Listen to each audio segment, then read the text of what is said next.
It's Monday. It's morning. And once again, it keeps happening. It's macabre. It keeps becoming Monday. When will the politicians we put into office end this madness? Yeah. End big weekdays reign on Monday through Sunday. Monday? Every week, you're telling me? Out of control. Every week we get back to Monday? I have to go back to work every week? Are you kidding me? It's absolute horseshit.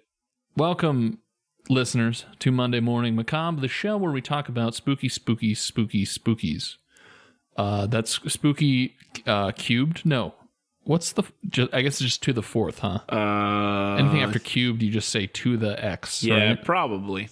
Anyway, welcome to the show, Sure. ladies and gentlemen. We got another spicy, spooky week full of spooky, spicy surprises for you, as we always do. If you've never heard the show before, one of us, Scones or Darcy, I am Darcy, that is Scones, will bring a spooky, scary thing and tell the other one about it. And it's pretty litty, as the kids say. Pretty litty. We're really trying to get that demo, the 18 to 24 demographic, so we're going to start saying words like litty and bussin'. No cap. No cap, this podcast about to be bussin'. Do you think other people think like their phone turned off or something, or they're buffering there? Yeah, they checked. They stopped. Someone, like, yeah. Hello? At least Spotify? one person checked their phone there. Is my mobile data working? Nope. We just paused for an extended beat to gauge youth interest. I think it's gauged. I think it's gauged. I think people were standing up and cheering, all the youth of America. Yeah, today. I think they're no cap. I think they're all I don't know. Playing hacky sack? I don't know. Eating Captain Crunch. I don't know. Tech Deck dudes, are those still Hell things? yes, they are. Tech Deck dudes are Dude, forever. Tech Deck dudes. We should new podcast. Tech Deck dude Tuesdays. Friendships come and go, but Tech Decks are forever. Preach, bro. You know, I was always so impressed by the people who could actually do, what are they? Because the Tech Deck dudes are the actual characters on the skateboards, Yeah, right? and they're all thumbs, but dressed up like different themes. Yeah, right. yeah, exactly. And you can get them for like a quarter at any like Shaw's in the outside of the store, but in the exit door area. You know what I'm talking about? The little hallway as you leave. What was the name of? Is it just Tech Decks or just the skateboards? Right? Yeah. Okay. You know how like you've seen videos of people who like can like shred a Tech Deck? Hell yeah, that's a YouTube rabbit hole. I am all over. That shit always impresses the hell out of me because I have no idea how they do it. Just like, raw talent and time. It's literally like the amount of time you have to spend just getting a tech. Anyway, guys, this is what you came to hear about, right? You're like, I can't wait for my two favorite people to talk about Tech Decks. Yeah, I came here to feel guilty because I binged the whole Netflix show when I could have been getting better at Tech Decks. Unless you're watching a documentary on like the great Tech Deck wars of the 2000s. If there's a early Tech 2000s? Deck documentary, I need to look it up now because I need something to look forward to. What would you name the Tech Deck documentary, Scones? What would you give it a title? Ooh. I found one, and I can't come up with a better one now. Shut the fuck up. Tech Deck, Fingers of Fury, a 1999 documentary. That's amazing. I am honestly, if you're here and you're like, hey, just get to the spooky stuff already. Shut up and sit down. Sit the fuck down because we just found out there's a Tech Deck documentary, which we're going to report on next episode. So be sure to tune in. Tech Decks are sick, and I challenge anyone to come at us for not being stoked about hearing about them. Anyway, today I will be bringing the spooky, scary thing. Scones is going to have to sit there and listen with his I might ears. just not even pay attention, just watch this documentary right now. I wouldn't blame you at all. Just have an entire episode where I'm not tuned in. Where it's like, Scones, what do you think of? And you're like, you ever see an ollie on the fingers? I'm like, all right, you know what? You're right. Dude's about to do a fucking 720. Ollie tray flip. This week's episode is a listener submission. And it's a new Patreon member who sent us a lovely little message. We love lovely messages. And I was like, oh, that's so nice of you. And Shout out to Sir Corny Neck for the on brand for the suggestion, and also I hope your 8-hour shift, the pain of it is eased through Tech Deck Dudes. He sent me a fucking he actually sent us 2, but the one I'm doing is I cannot believe I've never heard of this. It's insane. It's just a crazy the build up I like and I need from Sir Corny Neck. Sir Corny Neck. Corny Neck. And his avatar is a little corn. It's a corn on the cob. This guy knows how to brand. This guy gets it.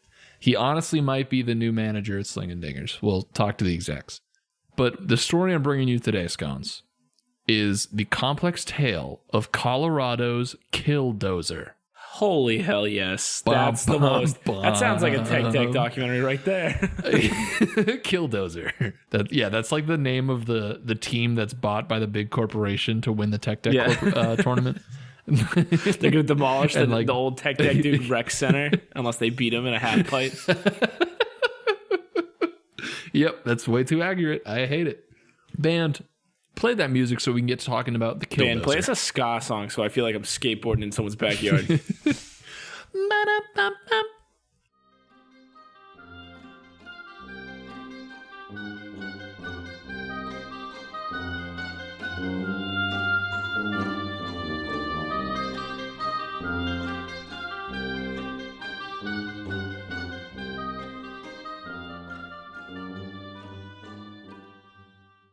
So Colorado's Killdozer, Scones.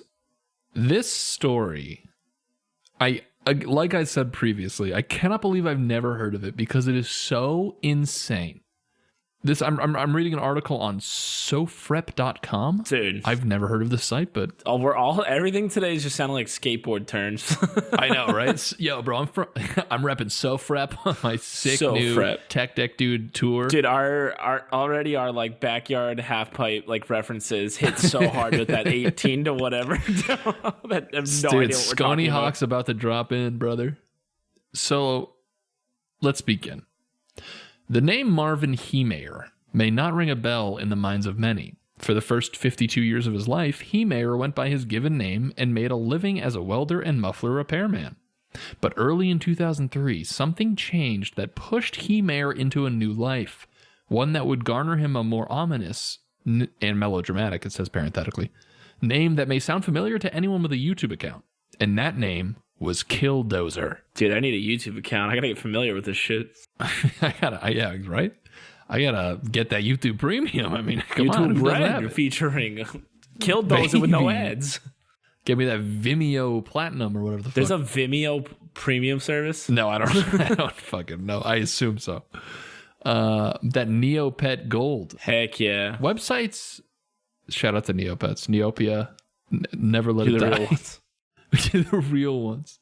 Websites, social media groups, and online forums have, in the years since Killdozer's 2004 rampage, depicted Heemeyer as a blue-collar folk hero, a man who rose up against the wealthy and the powerful, a modern David who built his own Goliath. These believers tout claims that Heemeyer's armored rampage claimed no lives because the man sought only retribution against the property of those who had wronged him. But police tell a very different story. I'm still confused as to what is he? I know what we're going to From that sentence, he's a businessman, but also like a knight in a suit of armor, but also a car. He's a transformer. Yeah, honestly. He's literally a Batman villain. Like, I have no other way to put this, but this man is a literal Batman villain, and we will get into it. So, in the early 1990s, Heemeyer moved into Grand Lake, Colorado, bought a few acres of land for $42,000 in '92, and opened his own muffler repair shop. He was widely regarded as a fairly jovial, blue-collar guy, working on the land he had bought to make a living with his own two hands, as people in rural Colorado communities tend to do. That is until he ran into a zoning dispute with the town government.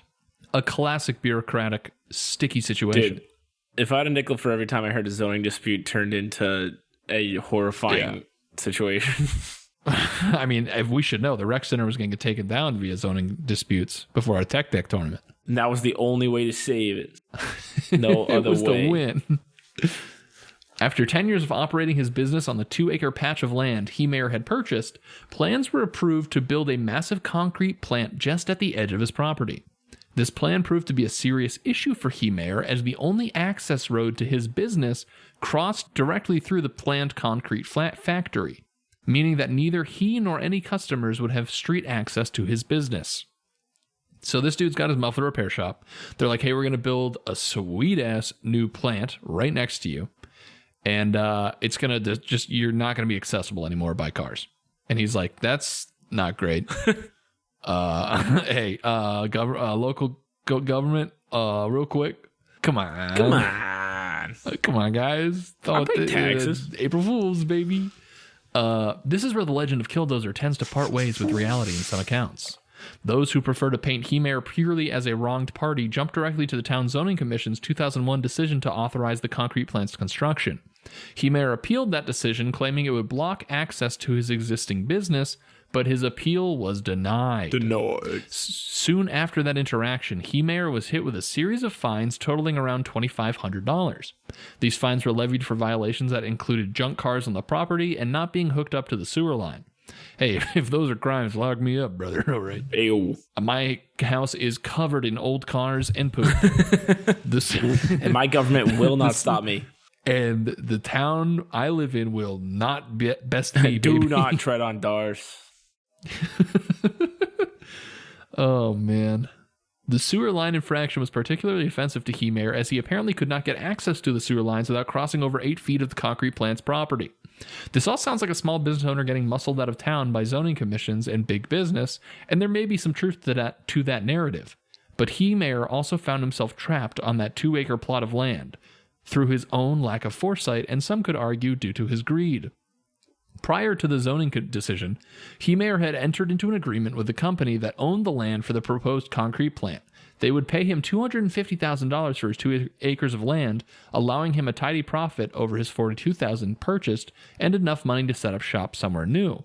However, Heemeyer soon backed out of the deal, upping his demand to $375,000, based on, one can assume, an idea that the concrete plant would have to agree to his demands. Heemeyer zoomed up the ante again, reportedly demanding a deal worth as much as $1 million to get him to leave his 2-acre plot. At that point, many contend that the concrete plot opted to simply pursue its zoning rights and stop trying to deal with Heemeyer. So they were like, it was a real bird in the hand situation. They're like, hey, here's $250,000. We realize we're kind of effing you over. You can go find a new spot to hang your hat. And he's like, bitch, I want $1 million. Heck yeah, and they were go like, for the big bucks. They're like, nah. And I know this talk, not so much. We're just not going to do that. And I know this talk of big business and zoning laws sounds like the second season of True Detective right now, but I promise we're going to get to the Killdozer part soon. So, whether you think Heemeyer was screwed over by the government or not, there's no debating that he was convinced that he was. He first leased his business to a different company before selling the property outright to a third party, using the proceeds to begin custom modifications to his Komatsu D355A bulldozer. Hell yes. Over the next 18 months, Heemeyer would build makeshift armor plating that housed the bulldozer's cabin, engine, and even parts of its tracks. Using a combination of sheets of tool steel and 5,000 psi quickcrete, which is concrete, to create the armor, some portions of the bulldozer sat behind more than a foot of protection, rendering the vehicle all but impervious to small arms fire. He built himself a tank out of a bulldozer. He built himself a Killdozer. He built himself a fucking Killdozer. And this is what I mean when I say it's literally a Batman villain, where it's like, the fucking town wronged me, so I'm gonna... It's like a muffler repairman gets wronged, so he builds a fucking tank out of a bulldozer. It's like classic Marvel / like DC comic villain move. Dude, next time Robin Hood pulls shit, everyone on Wall Street bets it's gonna get their own bulldozer and head on over. So the vehicle's impervious to small arms fire, and the police would find even Heemeyer installed monitors inside the protected cabin that were wired to cameras he placed around the exterior of the armored bulldozer. He then enclosed those cameras inside 3 inches of bullet-resistant plastic to ensure law enforcement couldn't shoot them out. It's funny because this dude would have succeeded at anything he did after this. Right? This dude is such a go-getter. He could have done anything, but he built a fucking Killdozer instead. It's like so insane. He literally could have been He's like, a go-getter, dude. He's going to go get them. He could have invented like a new way to solve like hunger somewhere, but he's like, fuck that. I'm making a Killdozer and nobody can stop me. Injustice ends today. Yeah, it's literally, imagine being wronged and then being like, I see only one solution here. Imagine being a cop in that town. Yeah, right. Doing a beat and all of a sudden get called to the Killdozer attack. So, yeah, do you think they have a code for that? Like, if you're a small town cop and you're like, what the fuck do you even do? I think calling the National Guard. I don't know. So he installs these cameras so that he can see outside of the tank. He also adds air jets to blow the dust off the camera lenses. Inside the cabin, he included fans and air conditioning system, as well as 3 gun turrets. One for a 50 caliber rifle, one for a semi-automatic 308, and one for a 22 caliber rifle. So he has 3 rifles installed. He sets up this air conditioning system because he knows that it's going to get hot as F. Dude, it gets hot in the Killdozer, everyone knows. Right. There's a quote, I think God will bless me to get the machine done, to drive it, to do the stuff I have to do, he said. God bless me in guide my blade as he's just driving the Killdozer. Yeah. God bless me in advance for the task that I'm about to undertake. It is my duty. God has asked me to do this. It is a cross that I'm going to carry, and I'm carrying it in God's name. Dude, I would have paid so much more attention in like Sunday school if there were more Killdozers. Yeah. If 3 days Jesus came back and a Killdozer. He's like, where is that punk? Those dang Romans zoning commissions. On June 4th, 2004, Heemeyer was ready. He climbed inside his bulldozer, used a remote to lower the armored shell down into place, fired up the beast, and drove it directly through the wall of his former shop. So he didn't even leave through the front fucking door. No, you need a movie. Yeah, exactly. He booked it out the side of the house. I should mention that he sealed himself in so that once it was sealed, he could not get out. So wait, this dude's prepared to live the rest of his life in the Killdozer? However long that life may be? Is that what you mean? Honestly, COVID, not getting him in the Killdozer. Yeah, right? He's like, I don't need a vaccine, baby. I live in my own goddamn universe. Okay, so he drove directly through the wall of his former shop, from which he was still operating. From there, he drove directly into and through the concrete plant across the way before setting off into town. Once there, he destroyed the town hall, the office of a local newspaper which had published a number of editorials that were critical to his side of the zoning dispute, and the home of the former mayor who had been involved at the onset of Heemeyer's dispute. One should acknowledge, however, that the mayor had already died and the house's only occupant was his elderly widow, so kind of a dick move. That poor lady losing her husband and then getting Killdozered. And then getting Killdozered. So yeah, he is obviously going to places that have wronged him in the past. And he's off his rocker. And he is destroying these buildings. Police fired on the vehicle throughout, first looking for gaps in the armor and then attempting to take out the cameras, but the bulletproof plastic proved to be too much for the officers' pistols. At one point, Sheriff Deputy Glenn Traynor even climbed aboard the vehicle, riding it like a scene out of an action movie, as he looked for a gap in the armor he could drop a flashbang grenade through or even find a clear shot to the driver. He had to give up as to not be injured by debris as the vehicle crashed through buildings. It's literally like Rhino from fucking Marvel Universe. Like, dude, just like I would read the news so much more. Right? Instead, I have to hear some politician did some horrible thing, and meanwhile, Killdozer's going under the radar. Killdozer. Like I said, I cannot believe I've never heard of it. Heemeyer went on to destroy the library, which had been occupied by a children's group until it was evacuated by police minutes before what did the Heemeyer's library arrival. do to him? I don't know. He never knew was how to just read. Like books. Yeah, right. His rampage claimed 13 buildings before a puncture in the Killdozer's radiator, combined with a track that stuck while he was in the basement of the Gamble's hardware store destroying it, rendered the vehicle immobile. So he drove into like this store and one of the tracks blew and he couldn't move. If you're at the end of this, you're like, he's actually really wealthy now for a lot of patents from like military contracts. I'd be like, yeah, He went through 13 buildings and it finally broke. Different ending incoming. As the surrounding police descended on the vehicle, they heard a pop of a single gunshot inside the cabin of the vehicle. Heemeyer had killed himself. Yeah, that's kind of what I figured when he said he sealed himself in. There was no getting out. Yeah. He kind of knew it was his last hurrah. After explosives proved unable to penetrate the vehicle's armor, law enforcement had to employ an acetylene cutting torch to get through the armor and retrieve Heemeyer's body. No one aside from Heemeyer was killed that day. That's the incredible. Police say they had. I know, right? This dude had like rifles and a Killdozer, and he knocked over 13 buildings. Yeah, it makes me wonder why he even put in the guns. And then also, like, his driving skills from place to place are amazing. Yeah, no one got hurt. Should have been a driving instructor instead of a fucking Killdozer maker. So, no one aside from Heemeyer was killed that day, though police say they had nothing but luck to thank for that. Heemeyer reportedly took shots at police vehicles and even at propane tanks using the weapons on board.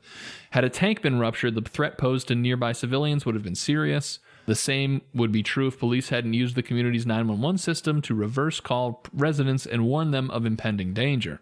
So they had a system where they called all the residents and like who were in the vicinity of the Killdozer and was like, yo, imagine that notification on your phone. Yeah, imagine getting that call. Like, hey, I don't know how to explain this, but there's a Killdozer coming and you need to leave right now. So according to reports, journalists in the newspaper office, Heemeyer that destroyed were still fleeing the building out the back door as he came through the front wall. So like there was a lot of close calls, but nobody was injured. That's insane. Which is genuinely nuts. It's hard to say whether Marvin Heemeyer intended to end any lives other than his own that day, so defining him as a hero or a villain can be a murky undertaking if that's what you think delineates the two. All told, his rampage caused more than $7 million worth of damage to structures and vehicles in the community, though in the minds of some, every bit of it was warranted. Who is reading, like, who thinks the Killdozer was like a good guy? Probably people whose small businesses have been fucked over. I guess, yeah, but like, I think he's a bit more sympathetic because no one else got hurt. Response?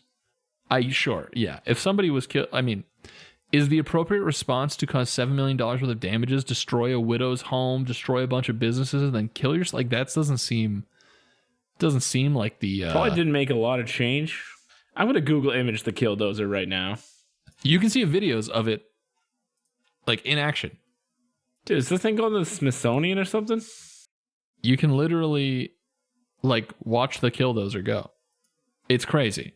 Go if you're listening to this and you've never seen the Killdozer, go to YouTube, look up Killdozer. Yeah, he's just those buildings look like paper mache. Yeah, it's crazy. So today, Heemeyer has a devout following in anti-government online communities that see his story as one part hero's journey and one part cautionary tale. The story of a man who was pushed so far that he chose to push back, even at the cost of his own life. In other circles, however, he is seen as a troubled man who chose to turn to violence when life didn't go his way. This had to have spawned at least like 20 metal bands called Killdozer, right?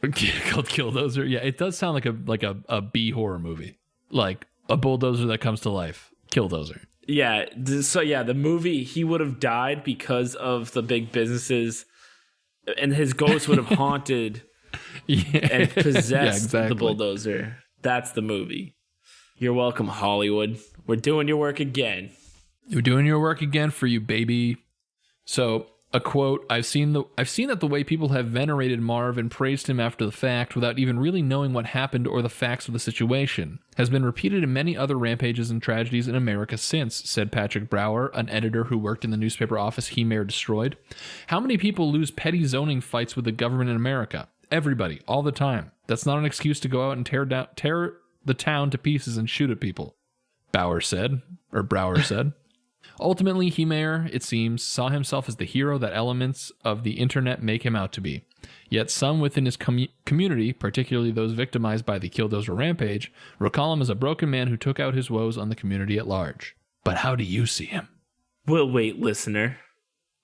Listener, please write in. I am fascinated to know what people think of the Killdozer and whether you guys think the Killdozer is a good guy who's just fighting against the man, or kind of a whack job who is doing some pretty shitty stuff. I think it's a classic, like you either die a hero or you live long enough to become the villain.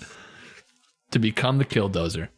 But it's literally like a comic book villain, a classic Killdozer, comic book if I just villain. typed Killdozer Marvel, there has to be a reference? Yep, there is a man who became Killdozer.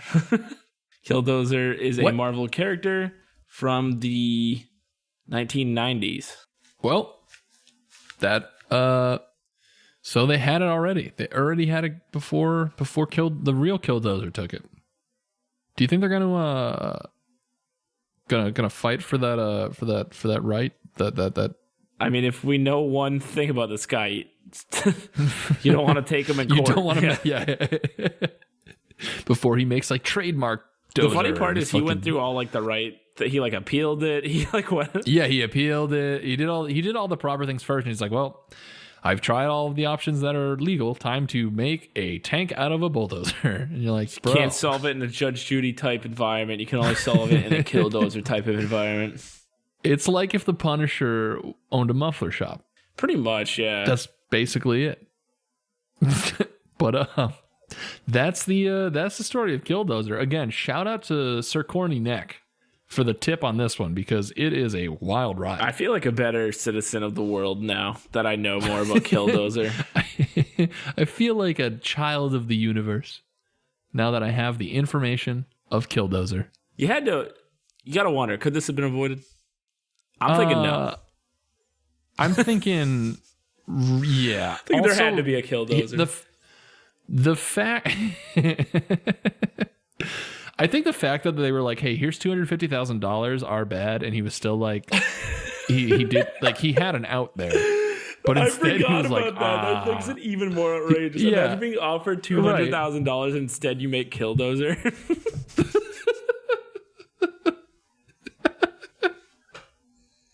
It's so absurd. It's so crazy. That's incredible. It's so crazy. Leverage slinging dingers. If they don't up our paychecks to at least $1 million, Killdozer will be arriving. Poddozer's on its way. It definitely reminds me of a B movie where like the building, or what's the Stephen King, the car? Christine, baby. Yeah, it's like Christine, but driven by a muffler shop owner. It's Christine, but they drove it through like really dumb, like over masculine, like guy drinking a ton of Busch Lights is like, wait, what's like way more hardcore than Christine? Killdozer. Yeah, Christine's a girl's name. Ew. Killdozer. Fuck yeah. Yeah, right. Just like Anthrax playing in the background, just like I was gonna say, I can't believe that there's not an American flag painted on this bad boy. But anyway, gang, let us know if you think Killdozer is a blue collar hero or a kind of a shitty dude who doesn't know how to handle defeat. Make sure to hit us up on our socials at MMMacabrePod on Twitter, Instagram, Monday Morning Macabre, and check out our website, MondayMorningMacabre.com, to see merch, episodes. Patreon link is up there if you guys want to get bonus episodes and listen to our dumb voices talk about more and more things. And if you have any like type of topics that are remotely like this, please, for the love of God, tell us. Please let us know. We need to know an expanded Killdozer universe exists out there. We should just make, the next Scones fanfic. The Killdozer expanded To Kill universe. a Mockingdozer? If I was a good artist, man, the graphic novel would be cooking. Yeah. True. We need to hire, anyone out there good at drawing bulldozers? And destruction. With machine guns and and men down on their luck? If so, call us. Drop us a line. We just said the socials. You know where to find us. Get on a radio dial and call us. Get in your phone booth. As always, have a good Monday. As always, have a good Monday. Especially what demographic are we looking at?